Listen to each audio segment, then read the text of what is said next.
कभी कभी जिंदगी में कुछ ऐसा घटता है जो सारे शब्दों को अर्थहीन कर देता है। जैसे किसी ने हमारे भीतर की आवाज को धीरे धीरे दबा दिया हो और एक दिन हम खुद बोलना भूल जाएं।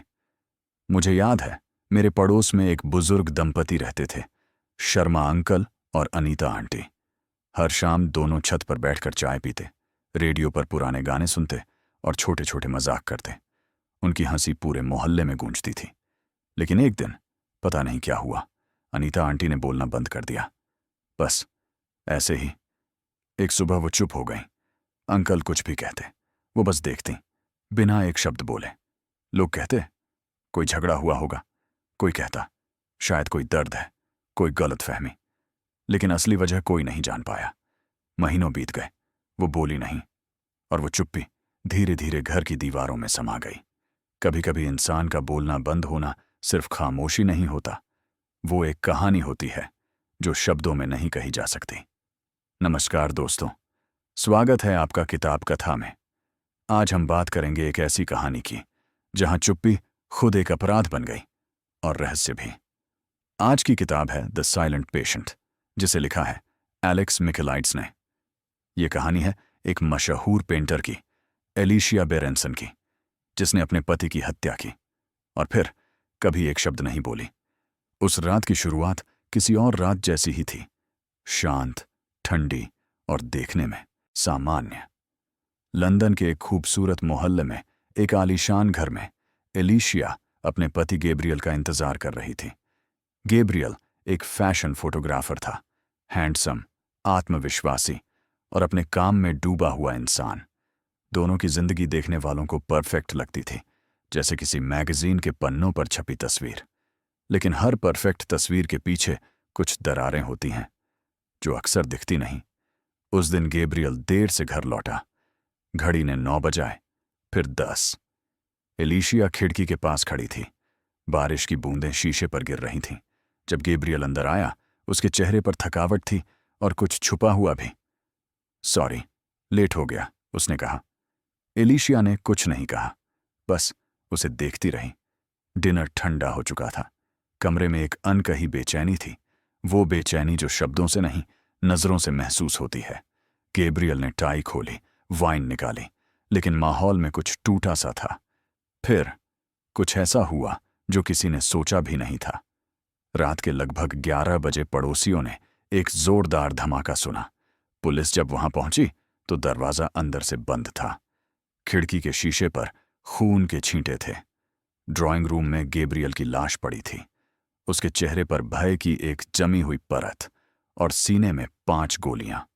उसके बगल में एलिशिया खड़ी थी, हाथ में अब भी बंदूक थी और उसके कपड़ों पर खून। लेकिन उसके चेहरे पर कोई भाव नहीं था, न डर, न गुस्सा, न पछतावा। वो बस शांति से खड़ी थी, जैसे कोई पेंटिंग जिसमें सब कुछ जड़ हो गया हो। पुलिस ने उसे गिरफ्तार किया, कोर्ट में पेश किया गया, और तब से लेकर आज तक उसने एक शब्द भी नहीं कहा, ना अपनी सफाई में, ना अपने अपराध को स्वीकारते हुए। बस खामोशी, गहरी, अजीब, रहस्यमयी खामोशी। मीडिया पागल हो गया। अखबारों के पहले पन्ने पर उसकी तस्वीरें छपने लगीं। Beautiful artist kills her husband then goes silent. कुछ लोगों ने कहा वो पागल हो गई है, कुछ बोले यह किसी मनोवैज्ञानिक बीमारी का असर है। कुछ ने कहा शायद गैब्रियल ने कुछ ऐसा किया जो उसने बर्दाश्त नहीं किया। लेकिन एलिशिया ने खुद कभी कुछ नहीं कहा, बस एक चीज की, एक पेंटिंग। उस पेंटिंग का नाम था एल्सेस्टिस, ग्रीक मिथोलॉजी में एक औरत जो अपने पति के लिए मर जाती है।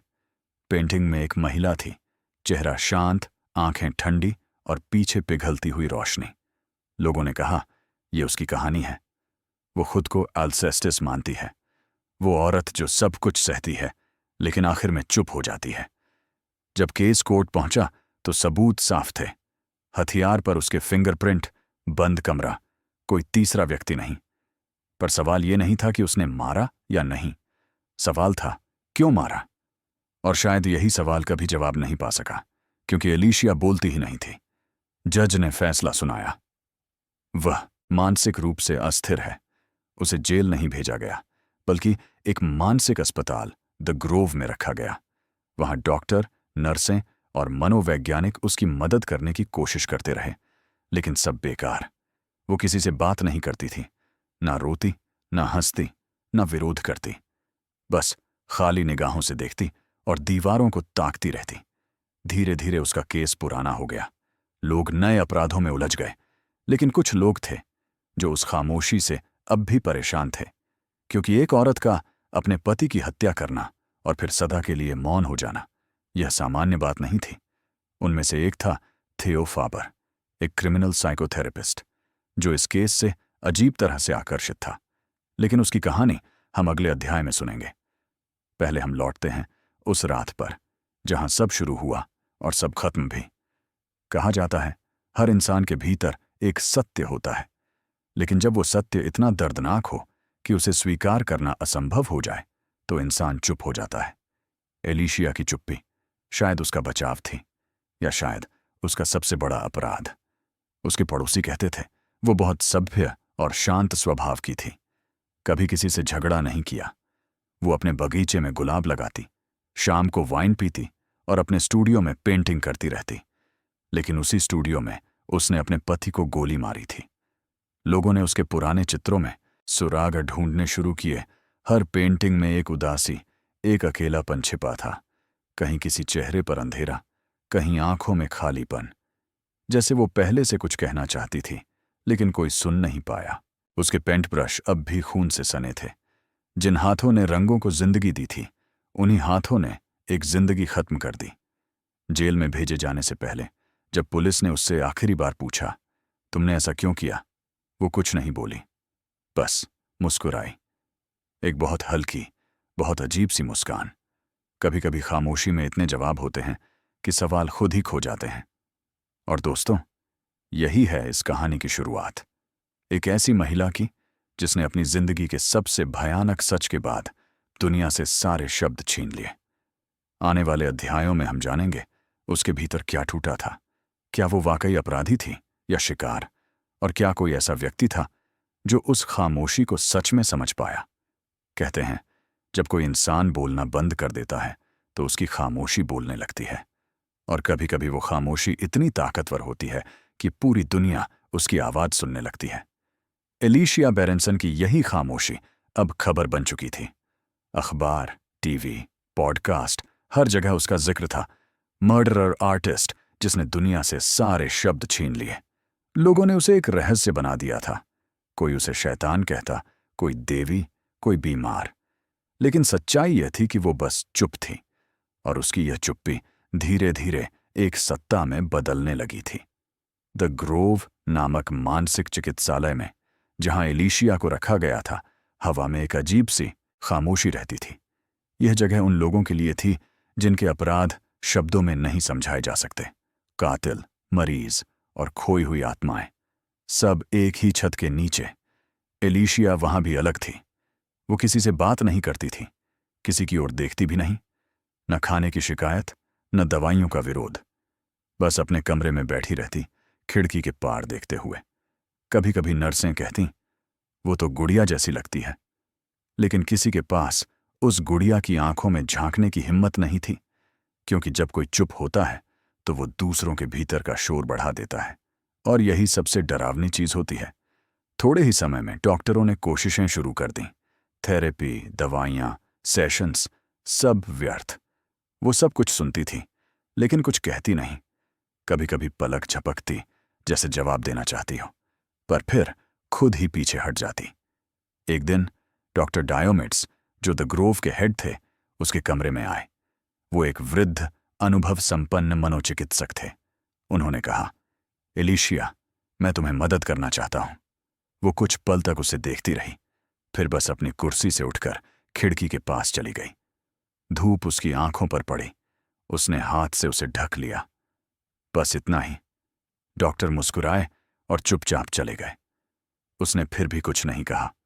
धीरे धीरे अस्पताल में उसका एक अलग ऑरा बनने लगा।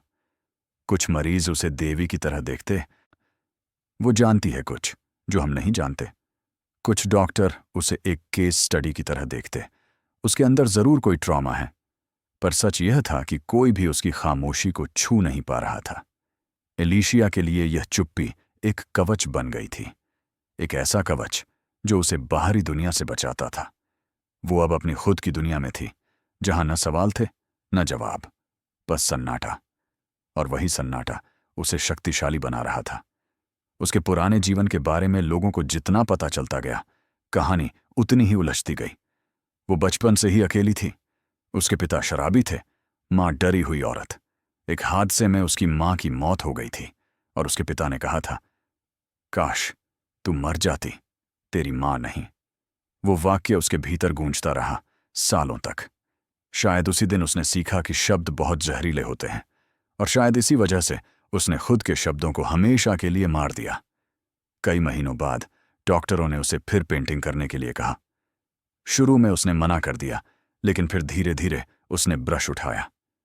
पहली पेंटिंग में उसने कुछ नहीं बनाया, बस एक खाली कैनवास पर एक गहरी काली रेखा खींच दी, एक सीधी, ठंडी, सटीक रेखा। डॉक्टरों ने सोचा, ये कोई प्रतीक है, पर वो क्या था? दीवार, कैद, सीमा, या खुद की आत्मा का दरार? किसी को नहीं पता। उसके बाद उसने कई और चित्र बनाए। हर चित्र में कोई चेहरा नहीं था, कोई इंसान नहीं, बस छायाएं, खिड़कियां और दरवाजे। ऐसा लगता था जैसे वो अपने भीतर की जेल को चित्रों में उकेर रही हो। इस बीच थियो फाबर नाम का एक नया थेरेपिस्ट अस्पताल में नौकरी लेने आया। वो उस केस से पुराना प्रभावित था। उसने एलिशिया का नाम पहली बार सुना था जब उसकी किताबें बिक रही थीं, और फिर अचानक उसकी गिरफ्तारी की खबर आई थी। वो चाहता था कि उसे मौका मिले उसकी चुप्पी को समझने का। लेकिन इस अध्याय में थियो सिर्फ परछाई की तरह आता है। अभी कहानी पूरी तरह एलिशिया की खामोशी में ही घूमती रहती है। कभी कभी नर्सें नोट करती हैं कि वो कुछ लिखती है, छोटे छोटे नोट जो किसी को नहीं दिखाए जाते।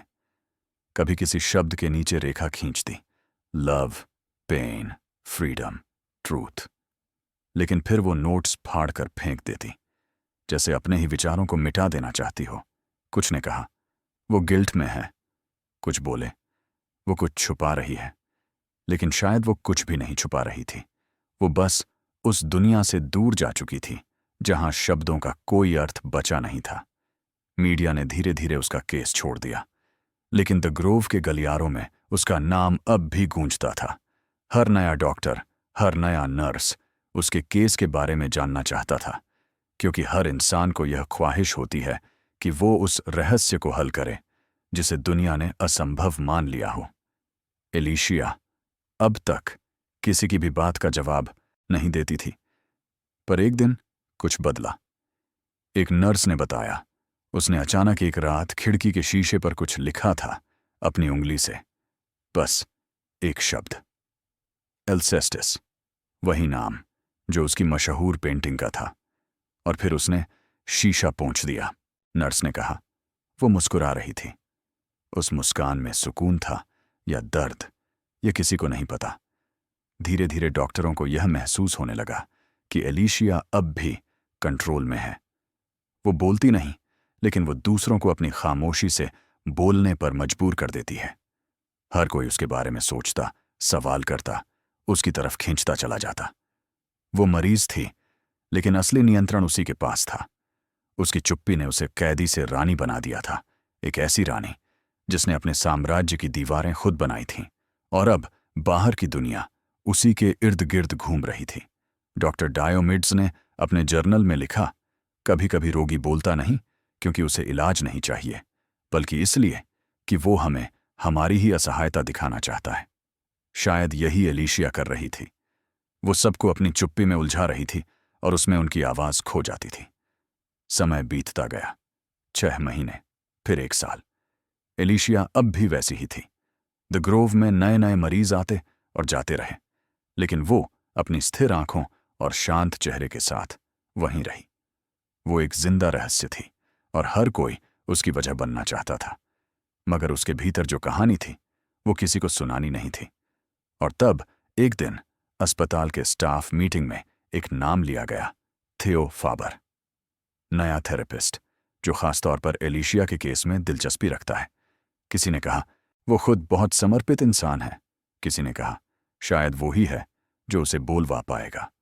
और सबकी निगाहें उस खामोश कमरे की ओर मुड़ गईं, जहां एलिशिया अपनी आंखें बंद किए बैठी थी, जैसे उसे पहले से पता हो कि उसकी चुप्पी की कहानी अब एक नए मोड़ पर आने वाली है।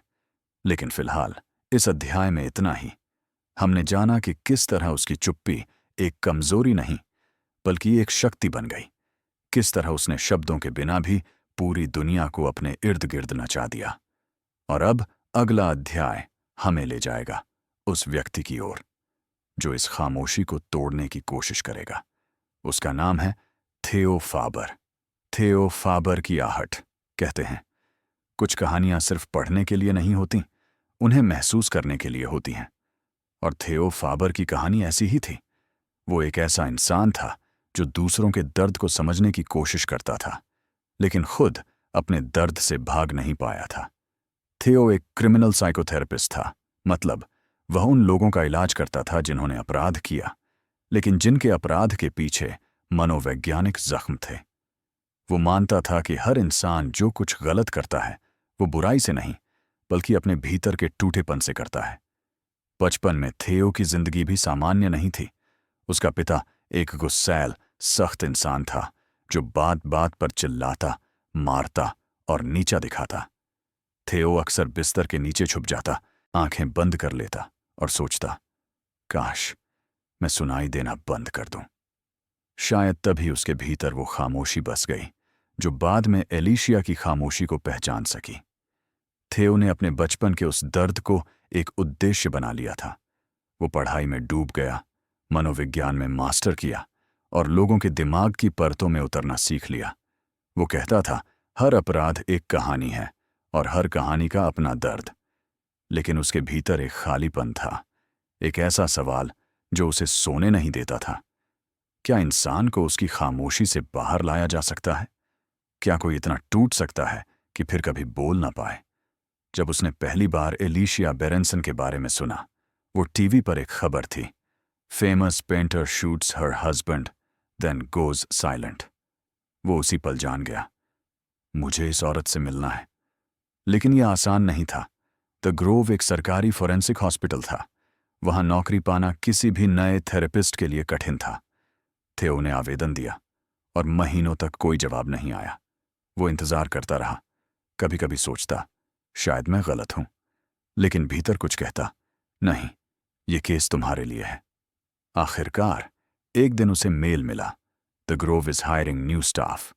वो मुस्कुराया। उसे लगा जैसे किस्मत ने दरवाजा खोल दिया हो। जब वो पहली बार द ग्रोव पहुंचा, सर्द हवा चल रही थी। बड़ा सा भवन, ऊंची दीवारें और अंदर के रास्ते ऐसे जैसे किसी पुराने किले के हों। गेट पर सुरक्षा खड़ा था। Patients are dangerous, no sharp objects, no phone, guard ने कहा। थियो ने सिर हिलाया और अंदर चला गया। उसके कदमों की आवाज लंबे गलियारे में गूंज रही थी। हर कमरे के बाहर एक नंबर, एक नाम। कहीं से चीखें आती, कहीं से गुनगुनाहट, लेकिन सबके बीच एक सन्नाटा था, वही सन्नाटा जिसने थियो को यहां खींचा था। डायोमिड्स, द ग्रोव के प्रमुख मनोचिकित्सक, उसे देखकर मुस्कुराए। तो तुम वही थियो फाबर हो? मैंने तुम्हारे पेपर पढ़े हैं। तुम्हारा तरीका थोड़ा असामान्य है। थियो मुस्कुराया। कभी कभी असामान्य रास्ते ही काम करते हैं। तुम्हें किसी विशेष केस में रुचि है? डॉक्टर डायोमिड्स ने पूछा, जैसे उन्हें पहले से पता हो जवाब क्या होगा। थियो ने कहा, एलिशिया बेरेंसन। कमरे में कुछ पल की खामोशी छा गई। डायोमिड्स ने गहरी सांस ली। हर नया डॉक्टर यही चाहता है, पर वो बोलती नहीं। कोई नहीं बोलवा पाया। वो पत्थर की तरह है। थियो ने शांत स्वर में कहा, पत्थर भी टूटते हैं, बस सही जगह चोट करनी पड़ती है। पहले कुछ हफ्ते थियो ने सिर्फ एलिशिया की फाइलें पढ़ी, उसकी पेंटिंग्स देखी, कोर्ट के बयान, डॉक्टरों के नोट्स, उसकी बचपन की रिपोर्ट्स। हर पन्ने में एक दर्द झलकता था। एक बच्ची जो प्यार चाहती थी लेकिन उसे सजा मिली, एक औरत जो सुनी नहीं गई, और आखिर में एक पत्नी जिसने बोलना बंद कर दिया। थियो को महसूस हुआ कि यह कोई क्लासिक क्राइम केस नहीं है। यह एक मानव कहानी है, टूटे हुए भरोसे, धोखे और आत्मा के घावों की। वो अब और इंतजार नहीं कर सकता था। उसे उस खामोश चेहरे से मिलना ही था। एक दिन उसने डायोमिड्स से कहा, मुझे उससे मिलने दो।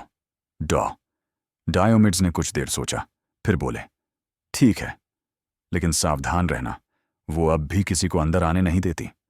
थियो ने सिर झुकाया। शायद उसने किसी को कोशिश करते हुए नहीं देखा। अगली सुबह उसे एक गार्ड ने उस कमरे तक पहुंचाया।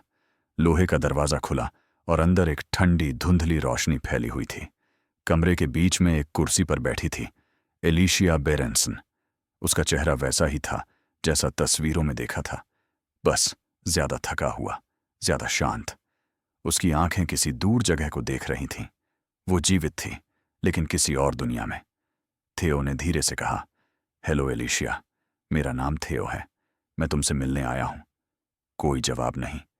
वो कुछ पल वहीं खड़ा रहा, फिर धीरे से कुर्सी खींचकर सामने बैठ गया।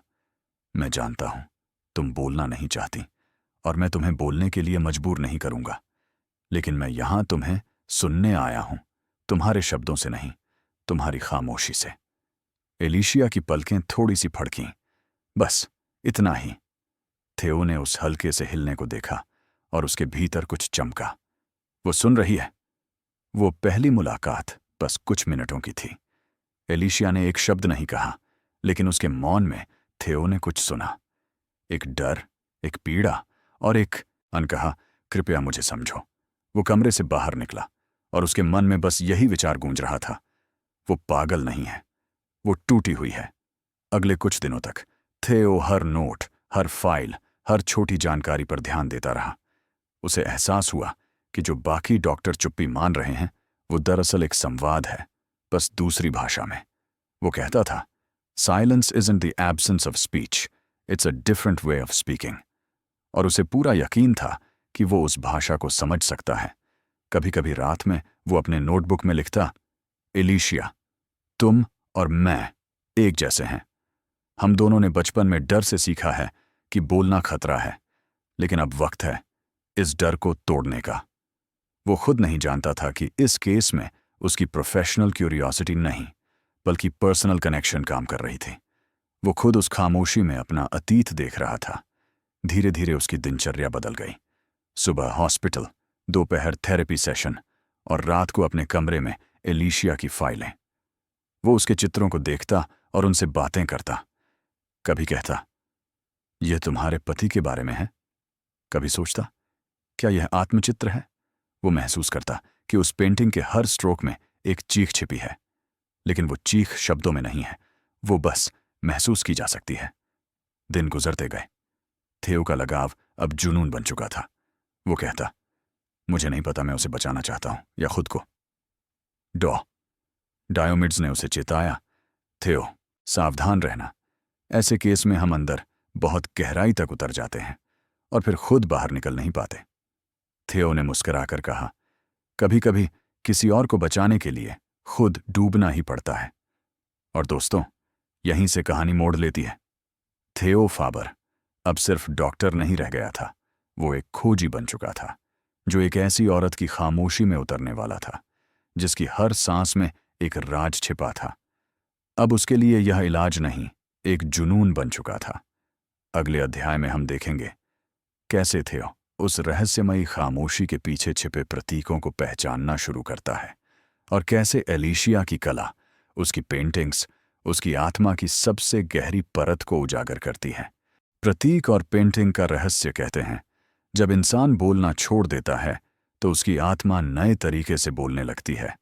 कभी उसकी आंखें कहानी कहती हैं, कभी उसके रंग। एलिशिया बेरेंसन के लिए वो भाषा थी, कला। थियो फाबर अब द ग्रोव का हिस्सा बन चुका था। हर सुबह जब वह अस्पताल के उस ठंडे गलियारे से गुजरता तो उसके कानों में कदमों की आवाज नहीं, बल्कि खामोशी की गूंज सुनाई देती। वो अब एलिशिया के आसपास के लोगों से बातें करता, नर्सें, गार्ड, दूसरे मरीज। हर किसी के पास उसकी एक अलग कहानी थी। कोई कहता, वो पागल नहीं है, बस बोलना नहीं चाहती। कोई कहता, वो बहुत चालाक है, सब समझती है। कोई और कहता, उसकी आंखों में कुछ है जो डराता भी है और खींचता भी। थियो हर राय सुनता, लेकिन किसी पर यकीन नहीं करता, क्योंकि वो जानता था इंसान को समझने के लिए शब्द नहीं, एहसास चाहिए। और एलिशिया की कहानी को महसूस करने के लिए उसे उसकी कला को समझना होगा। एक दिन उसने डायोमिट्स से पूछा, क्या उसकी पेंटिंग्स अब भी यहां हैं? डायोमिट्स ने कहा, कुछ हैं, कुछ उसकी गैलरी ने रख ली, बाकी हमने सुरक्षित रखी है। मैं उन्हें देखना चाहता हूं, थियो ने कहा। डायोमिट्स ने सिर हिलाया। सावधान रहना, उसके चित्र सिर्फ कला नहीं है, वो तुम्हें भीतर तक खींच लेंगे। थियो मुस्कुराया। शायद मैं खींचना चाहता हूं। अगले दिन एक असिस्टेंट उसे एक छोटे कमरे में ले गया। कमरे में हल्की धूल और रंग की महक थी। एक एक करके दीवारों पर रखी पेंटिंग्स खोली गईं। पहली पेंटिंग थी एक महिला का चेहरा, आधा रोशनी में, आधा अंधेरे में। उसके होंठों पर मुस्कान थी, पर आंखों में कोई रोशनी नहीं। चित्र के नीचे लिखा था, लव। थियो कुछ देर उसे देखता रहा। वो बोला, यह प्यार नहीं, यह इंतजार है, शायद किसी ऐसे प्यार का जो लौट कर नहीं आया। दूसरी पेंटिंग में एक घर था, खिड़कियां बंद, दरवाजा खुला, लेकिन अंदर सिर्फ काला सन्नाटा। नाम था होम। थियो ने महसूस किया जैसे वह घर उसका अपना हो। खालीपन, डर और वो बेचैनी जो एक टूटे बचपन से आती है। वो धीरे से बुदबुदाया, एलिशिया, तुम घर की तलाश में थी, लेकिन कभी मिला नहीं। तीसरी पेंटिंग ने उसे झकझोर दिया। वो एक आदमी का चित्र था, चेहरा धुंधला, लेकिन आंखें सीधी दर्शक की ओर देखती हुईं। नाम था ही। थियो ने तुरंत पहचान लिया, वो गैब्रियल था। उसकी मुस्कान नकली थी। पेंटिंग में ऐसा लगता था जैसे वो इंसान नहीं, एक मुखौटा हो। थियो के मन में बिजली सी कौंधी। क्या वो उसे भगवान की तरह देखती थी या राक्षस की तरह? क्या उसकी खामोशी इसी आदमी के कारण थी? चौथी पेंटिंग सबसे अजीब थी। वो पूरी लाल थी, जैसे किसी ने खून से भरा कैनवास बना दिया हो। बीच में एक काला गोला। नाम था साइलेंस। थियो कुछ देर उसे देखता रहा। वो समझ गया कि यही वह जगह है जहां उसकी खोज शुरू हुई थी। उसने डायोमिट्स से कहा, मैं उससे इस पर बात करना चाहता हूं। डायोमिट्स मुस्कुराए, वो बात नहीं करती। थियो ने जवाब दिया, तो मैं सुन लूंगा। अगले दिन थियो उसके कमरे में पहुंचा। एलिशिया कुर्सी पर बैठी थी। खिड़की से आती हल्की धूप उसके बालों पर गिर रही थी। वो चुप थी, जैसे हमेशा। थियो ने कहा, मैंने तुम्हारी पेंटिंग्स देखी। वो पल भर के लिए रुकी, फिर उसकी उंगलियां हल्के से हिलीं, जैसे उसने किसी अदृश्य चीज को छुआ हो। थियो ने आगे कहा, वो साइलेंस वाली पेंटिंग, उसमें बहुत गुस्सा है। एलिशिया की निगाहें थोड़ी ऊपर उठीं, सामने दीवार की ओर। वहां कुछ नहीं था, लेकिन थियो को लगा जैसे वो उस पेंटिंग को देख रही हो। तुम जानती हो, थियो ने धीरे कहा, silence is not the absence of sound, it's the presence of something unsaid. Alicia ने उसकी ओर देखा, सीधे, ठंडी आंखों से, और फिर मुड़ गई। वो कुछ नहीं बोली, लेकिन थियो को लगा जैसे उसने उससे कहा हो, तुम्हें पता नहीं मैं किस चीज को चुप रखे हूं। वो उस दिन बहुत देर तक उसके कमरे में बैठा रहा। ना कोई शब्द, ना कोई हाव भाव, बस दोनों के बीच गहरी भारी चुप्पी। लेकिन उस चुप्पी में एक रिश्ता बनने लगा था। थियो को महसूस हुआ कि उसने पहली बार ट्रस्ट की झलक देखी है। वो अब सिर्फ डॉक्टर नहीं, एक श्रोता बन चुका था। उस शाम वो अपने कमरे में बैठा नोट लिख रहा था। उसने लिखा, उसकी कला उसके मन का आईना है। हर चित्र में एक कहानी है। एक बच्ची जो सुनी नहीं गई, एक औरत जो धोखे में जली, और एक इंसान जो अब भी खुद को समझाना चाहती है कि वो दोषी नहीं। वो पन्ना बंद करते हुए बुदबुदाया, कला हमेशा सच बोलती है, बस उसे समझने की हिम्मत चाहिए। दिन गुजरते गए। थियो हर बार उसके कमरे में आता और किसी न किसी पेंटिंग की बात करता। वो अब भी नहीं बोलती थी, पर उसकी आंखें जवाब देती थीं। कभी वो नाराज लगती, कभी उदास, कभी लगभग मुस्कुराती। एक दिन जब थियो ने कहा, अगर तुम चाहो तो मैं तुम्हें पेंटिंग की चीजें दिलवा सकता हूं। वो कुछ पल तक चुप रही, फिर बहुत धीरे, लगभग फुसफुसाहट की तरह उसने सिर हिलाया, हां मैं। वो उसका पहला जवाब था। अगले दिन एक छोटा कैनवास, कुछ रंग और ब्रश उसके कमरे में रखे गए। वो कई घंटों तक बस उन्हें देखती रही। फिर उसने ब्रश उठाया और बिना किसी रेखा या रूप के रंगों को बिखेरना शुरू किया। थियो बाहर से देख रहा था। वो समझ गया, वो बोल रही है। हर स्ट्रोक एक शब्द था, हर रंग एक भावना। जब उसने काम खत्म किया, कैनवास पर कुछ आकृतियां बनी थीं, एक आदमी, एक बंद दरवाजा और बीच में एक टूटा दिल। नीचे उसने लिखा, नो वन हर्ड मी, किसी ने मेरी नहीं सुनी। थियो की आंखों में आंसू आ गए। वो फुसफुसाया, अब मैं सुन रहा हूं। उस रात थियो को नींद नहीं आई। वो समझ चुका था, उसकी पेंटिंग्स, उसके रंग, उसके हर स्ट्रोक में एक ऐसी सच्चाई छिपी है जो शब्दों से कहीं गहरी है। वो अब यकीन से कह सकता था कि एलिशिया की खामोशी पागलपन नहीं, बल्कि प्रतिरोध थी। अतीत की परछाइयां, कहते हैं, किसी इंसान का आज उसके कल की गूंज होता है, और एलिशिया बेरेंसन के अतीत की गूंज इतनी गहरी थी कि उसने उसकी पूरी जिंदगी को निगल लिया था। थियो फाबर अब उसकी कला, उसकी चुप्पी और उसकी आंखों को समझने लगा था। पर वो जानता था, अगर उसे सच तक पहुंचना है तो उसे उसके अतीत में उतरना होगा। वो दिन रात उसकी फाइलें पढ़ता, हर छोटे से छोटे सुराग को जोड़ने की कोशिश करता। धीरे धीरे एक तस्वीर बन रही थी, एक ऐसी लड़की की तस्वीर जो प्यार के लिए तड़पती रही, और हर बार प्यार ने उसे तोड़ा। एलिशिया का बचपन एक जंग था। उसके पिता शराबी और क्रोधी, और उसकी मां एक चुप रहने वाली औरत जिसके चेहरे पर हमेशा डर की छाया होती थी। एक रात जब एलिशिया सिर्फ 6 साल की थी, उसने अपने माता पिता को झगड़ते सुना। दरवाजा खुला और एक पल में सब बदल गया। उसकी मां ने गोली मारकर आत्महत्या कर ली, और उसके पिता ने कहा, काश तू मरती, तेरी मां नहीं। ये वाक्य उसकी आत्मा में कील की तरह गड़ गया। उसके बाद हर बार जब कोई उसे प्यार कहता, उसे लगता प्यार के पीछे हमेशा दर्द छिपा है। थियो ने फाइल बंद की और गहरी सांस ली। वो फुसफुसाया, तू बचपन से ही सजा झेल रही थी, और अब वो दर्द तेरे भीतर की चुप्पी बन गया। वो सोचने लगा कि शायद गैब्रियल ने भी किसी तरह उस पुराने घाव को फिर से छेड़ दिया होगा। धीरे धीरे उसने एलिशिया के रिश्तेदारों, दोस्तों और गैब्रियल के करीबियों से बात की। सबने कहा वो दोनों परफेक्ट कपल थे, लेकिन जब थियो ने थोड़ा गहराई से देखा तो हर परफेक्शन के नीचे एक दरार थी। गैब्रियल अक्सर काम में बिजी रहता था, लंबे शूट्स, ट्रिप्स और पार्टियों में दूसरी औरतें। कई बार वो एलिशिया को नीचा दिखाता, कहता, तू जरूरत से ज्यादा सेंसिटिव है। वो धीरे धीरे टूटती जा रही थी।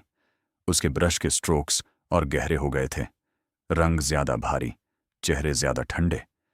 वो सब कुछ भीतर रखती रही, क्योंकि उसने बोलना बचपन में ही छोड़ दिया था।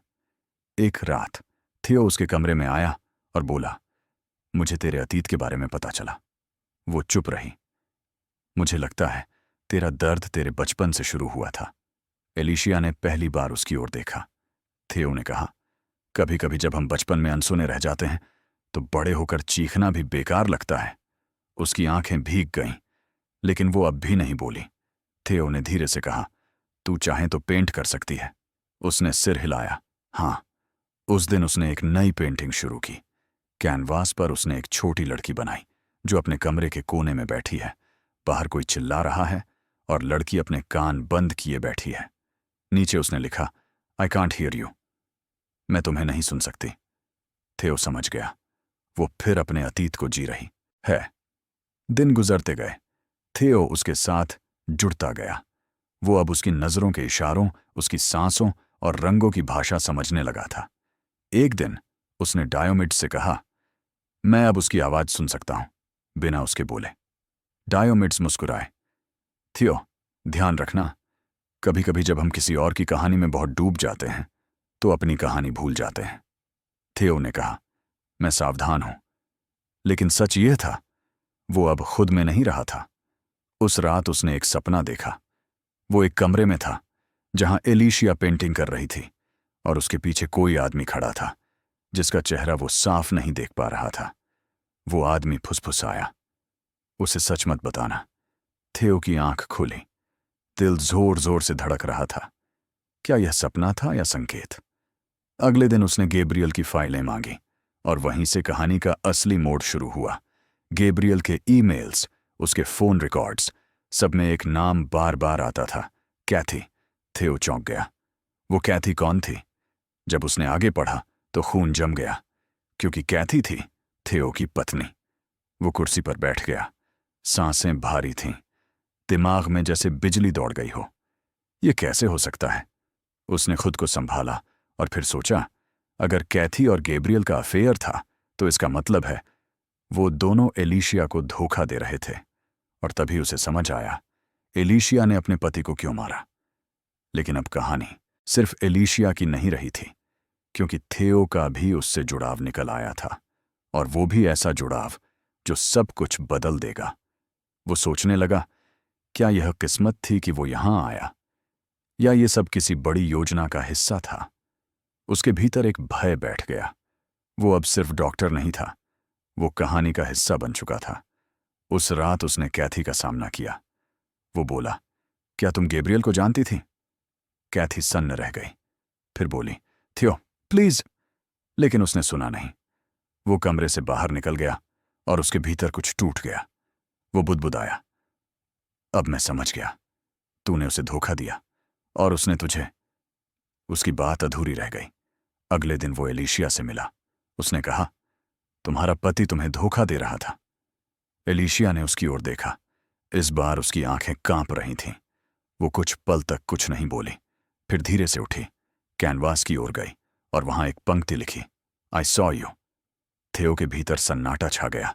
उसने कांपते हुए पूछा, कब? वो मुस्कुराई, उस रात।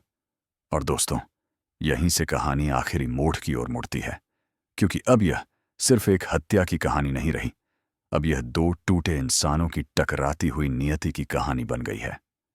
अगले और आखिरी भाग में हम जानेंगे उस रात का पूरा सच, जब एलिशिया के पति की मौत हुई, और कैसे थियो की असली पहचान इस पूरी कहानी को उल्टा पलट देती है।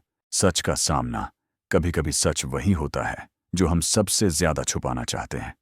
वो बाहर नहीं, भीतर दफन होता है, और जब वो बाहर आता है तो सिर्फ सच नहीं लाता, सब कुछ जला देता है। उस रात थियो फाबर के कमरे में बेचैनी थी। दीवारों पर टिके नोट्स, फाइलें और अधूरी पेंटिंग्स सब एक ही दिशा की ओर इशारा कर रही थीं। अब सारे टुकड़े जुड़ चुके थे, सिर्फ एक आखिरी हिस्सा बाकी था, वो रात जब गैब्रियल बेरेंसन मारा गया। थियो ने अपनी डायरी खोली। उसने लिखा, सालों से मैं दूसरों की कहानियां सुनता आया हूं। आज एहसास हो रहा है कि मैं खुद भी किसी कहानी का किरदार हूं। वो अब सिर्फ डॉक्टर नहीं रहा था, वो एक ऐसा आदमी था जो उस घटना से सीधे जुड़ा हुआ था। उसे वो दिन याद आया जब उसने पहली बार कैथी का फोन चेक किया था। उसमें गैब्रियल के मैसेज थे, miss you already, can't wait to see you again. और नीचे एक फोटो, गैब्रियल मुस्कुराते हुए, वही मुस्कान जो अब एलिशिया की पेंटिंग में पत्थर बन चुकी थी। थियो को लगा कि उसकी सांस रुक जाएगी। वो अब समझ गया था, गैब्रियल सिर्फ एलिशिया को नहीं बल्कि थियो की दुनिया को भी तोड़ चुका था। और फिर उस दिन थियो ने वही किया जो शायद कोई डॉक्टर नहीं करता। वो द ग्रोव से छुट्टी लेकर रात के अंधेरे में चुपचाप एलिशिया के घर पहुंचा। वही घर जहां कुछ साल पहले वो गोली चली थी। वो दरवाजे के पास पहुंचा। बारिश हो रही थी। वो जानता था कि गैब्रियल उस दिन देर से लौटेगा। एलिशिया अकेली थी। वो उसके स्टूडियो में दाखिल हुआ, चेहरे पर नकाब, हाथ में बंदूक। उसने एलिशिया को धमकाया, चुप रहो, बस सुनो। वो कांप रही थी, उसकी आंखों में डर था। वो बोली नहीं, बस अपने पति का नाम लिया, गैब्रियल। और तभी गैब्रियल घर में दाखिल हुआ। वो दोनों जमे रहे। थियो ने बंदूक उसकी ओर तानी। गैब्रियल घबरा गया। तुम कौन हो? थियो बोला, तुम जानते हो मैं कौन हूं? गैब्रियल ने समझ लिया, तुम कैथी के पति हो। थियो ने सिर हिलाया। हां, और तुमने मेरी जिंदगी को मिटा दिया। वो कुछ पल खामोश रहा, फिर बोला, अब मैं तुम्हें एक चुनाव दूंगा। तुम मरना चाहते हो या उसे मरते देखना चाहते हो? गैब्रियल घबरा गया। नहीं प्लीज, उसे मत। एलिशिया रोने लगी। कृपया उसे छोड़ दो, थियो ने कहा। तो तुम चुनो। गैब्रियल ने कुछ सेकंड सोचा और बोला, उसे छोड़ दो। बस एक पल में एलिशिया की दुनिया उजड़ गई। वो अपने पति की आंखों में देख रही थी, वो आदमी जिसे उसने सबसे ज्यादा प्यार किया। वो अब उसके लिए अपनी जान नहीं देना चाहता था। थियो ने धीरे धीरे बंदूक नीचे कर दी। वो बोला, ठीक है, मैं जा रहा हूं। और वो चला गया। लेकिन उसके जाते ही एलिशिया ने वो बंदूक उठा ली और गैब्रियल पर 5 गोलियां दाग दी, ठीक वहीं उसी कमरे में। फिर वो बैठ गई, शांत, ठंडी और खाली। उस रात उसने पहली बार अल्सेस्टिस पेंटिंग बनाई, वो औरत जो अपने पति के लिए मरती है। लेकिन एलिशिया ने उसे उलट दिया। उसने अपने पति को मारा क्योंकि उसने उसके लिए मरना नहीं चुना था। थियो वापस अपने घर पहुंचा। वो कांप रहा था, लेकिन भीतर एक अजीब सुकून था। उसने किसी को नहीं बताया। वो जानता था अगर पुलिस को पता चला तो सब खत्म हो जाएगा। साल बीत गए और फिर किस्मत ने उसे वापस उसी कहानी में ला खड़ा किया, द ग्रोव में, जहां अब वो उसी औरत का डॉक्टर था। जब उसे एहसास हुआ कि एलिशिया ने आई सॉ यू लिखा है, वो भीतर से टूट गया। मतलब वो जानती थी कि उस रात नकाब के पीछे कौन था। वो जानती थी कि थियो ही वह आदमी था, लेकिन उसने कभी बताया नहीं। वो चुप रही क्योंकि अब वो उसकी तरह बन चुकी थी। अब उसके और थियो के बीच वही साझा चुप्पी थी जो किसी शब्द से ज्यादा गहरी थी। उस शाम थियो फिर उसके कमरे में गया। वो शांत बैठी थी। थियो ने कहा, तुमने मुझे पहचान लिया है ना? एलिशिया ने उसकी ओर देखा। कोई गुस्सा नहीं था, बस थकावट थी। वो धीरे से उठी, टेबल से एक नोटबुक लाई और उस पर कुछ लिखा। अब मैं समझ गई कि तुम भी टूटी हुई आत्मा हो।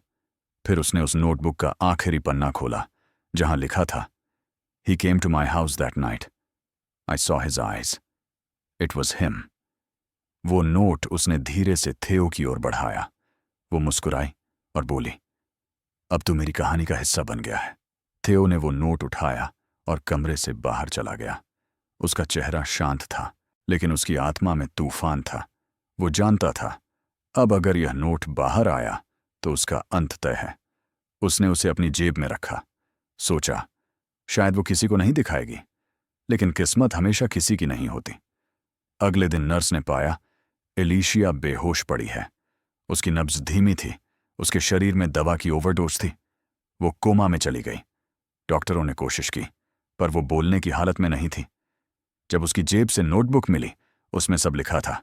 वो पूरी रात, वो नकाब पोश आदमी और उसके नीचे नाम, थियो फेबर। पुलिस को बुलाया गया। डायोमिड्स ने वो नोट पढ़ा और सब समझ गए। थियो गिरफ्तार हो गया।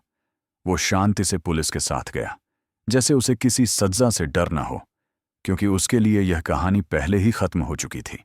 कहते हैं, हर अपराधी के भीतर एक पीड़ित छिपा होता है और हर पीड़ित के भीतर एक अपराधी। थियो और एलिशिया दोनों ही एक ही सिक्के के दो पहलू थे। दो टूटी आत्माएं जो अपने भीतर के खालीपन से भाग नहीं पाए। वो दोनों एक दूसरे को समझते थे, लेकिन बहुत देर हो चुकी थी और कहानी यहीं खत्म होती है, एक ऐसी चुप्पी पर जो शब्दों से भी ऊंची थी, जहां किसी ने कुछ नहीं कहा पर सब कुछ सुन लिया गया। द साइलेंट पेशेंट हमें यह सिखाती है कि कभी कभी खामोशी सबसे बड़ा चीख होती है, और जब इंसान अपनी आवाज खो देता है तो उसकी सच्चाई उसकी आंखों से झांकने लगती है। अगर आपको यह कहानी पसंद आई हो तो चैनल किताब कथा को जरूर सब्सक्राइब करें।